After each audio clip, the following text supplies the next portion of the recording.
It's a critical point many athletes know as the wall. It's the moment marathon runners dread. The average person has about 2 to 3 hours worth of energy. Once that is depleted, then you have what's called hitting the wall, where you just feel this physical fatigue and even this mental anguish, like you're just done. You need to stop.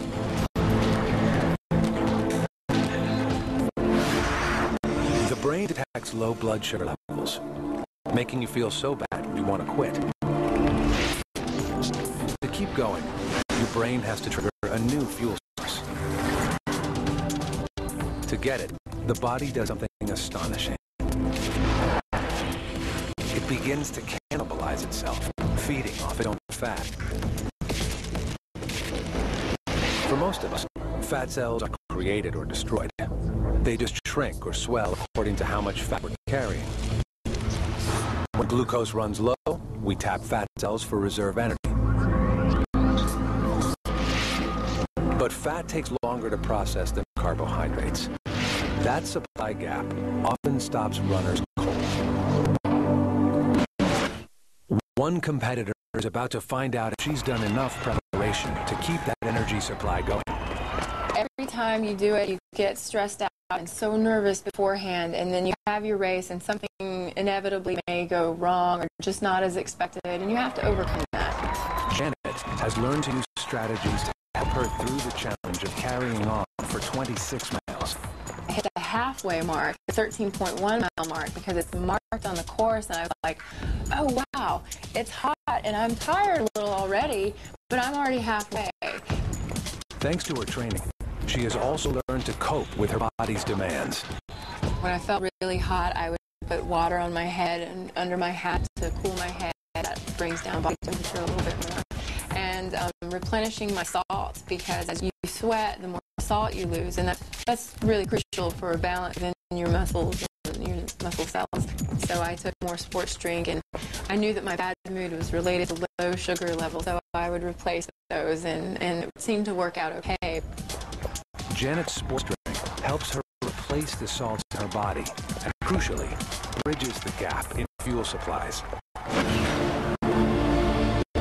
The best runners endure the process so often they're used to managing the fuel supply changeover.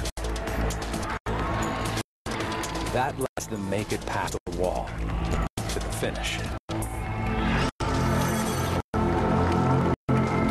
But triumph for these guys is only a quarter of the time Paul needs to meet his challenge.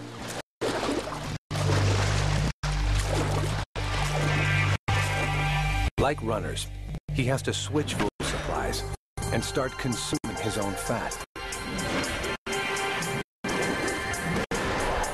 Paul's extra layers add 60,000 calories to his fuel tank. That's 10 times the energy of the glucose his liver and muscles used when he dived in. Converting fat to fuel demands extra oxygen, straining his lungs.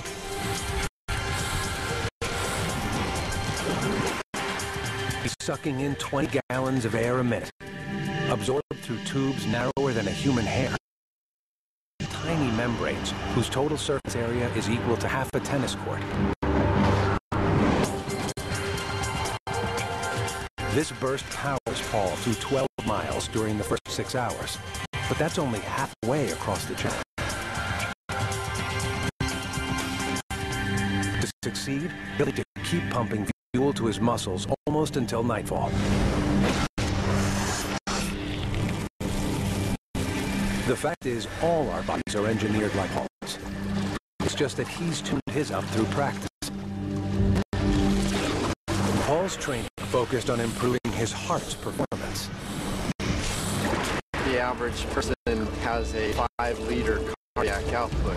Well, someone who's trained would put out 35 liters of blood out of the heart, which that much more blood delivers that much more oxygen.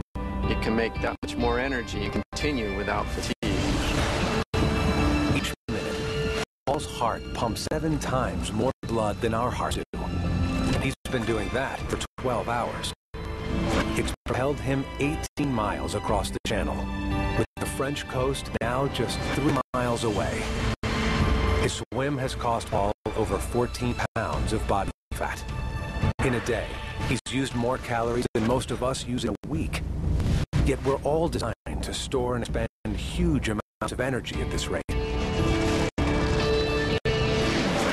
Despite fatigue, Paul keeps his hardened muscles going for the final push.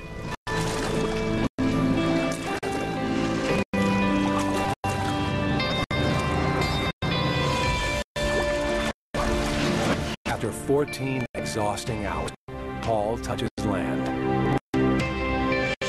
He's made it. It was a bloody experience, I think. Strange to say, challenges like this are within all our grasp. All because ancient ancestors struggling to survive the wild stored fat fuel for stamina. It's only one of many ways we can push our bodies to their limits.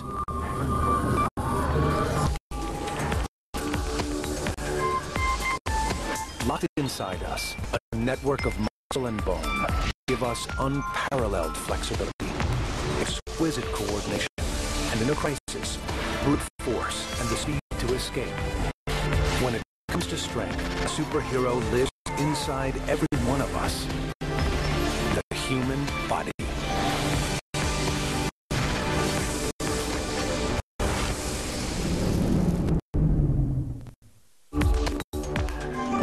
Up next, scientists uncover fresh evidence to unlock the mysteries that miraculously gave life to a once barren Earth. Fearless Planet.